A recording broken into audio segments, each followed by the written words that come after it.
Alright, so I just left the park with my daughter. I dropped her back off to her mom. And I was on Facebook. So she accused me of talking to bitches on Facebook. And here she goes following me. And she just hit me with the car. Let me start off by saying what we just watched was way out of pocket. And men, we have to protect ourselves from these types of women. In this society, it is not tolerable for a man to put his hands on a woman in 99% of instances. You could go to jail, you could get blackballed, lose your job, visitation to see your children, or all of the above, even if you didn't initiate it. We have to start holding violent women accountable. You know why? Because most things left unchecked escalate. I guarantee you, leading up to hitting him with her car, she had been slapping, kicking, punching, and throwing things at him.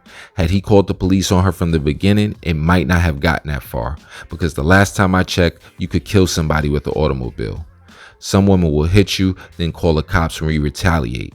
If you fall for the bait, you're going to be looking at domestic violence charges, hoping she eventually drops the case and the state doesn't pick it up. Don't even put yourself in that predicament. Leave her. If you have no children with the woman and she is violent, leave her, okay? You can save yourself a lot of grief. I don't care if the body's a 10 and the sex is a 15, it's not worth the stress. Too many dudes put up with psychos because the sex is amazing. Now, this right here might sound cold, but if it's the child's mother and you already warned her once not to put her hands on you and she does it again, file a police report. Why? Because you have to deal with her for at least 18 years and you want to have some record to show that you're not the aggressor. It might even benefit you in the future if you have to go to court with her for custody or visitation rights. Now, most men don't want to see their child's mother go to jail. That's understandable. So you can even drop the charges at some point. But you have to draw a line in the sand on what you're not going to tolerate, because in most cases, the system gives the woman the benefit of the doubt. And I've learned from experience, if you're dealing with a toxic woman, keep receipts. Look at Amber Heard, for example. She played the victim card and ended up getting exposed in court. Meanwhile, the damage to Johnny Depp's career was already done because the public gave her the benefit of the doubt without any evidence, just her word. And to clarify one thing, I don't mean call the police on your child's mother if she slapped you once because she caught you cheating. You got to eat that.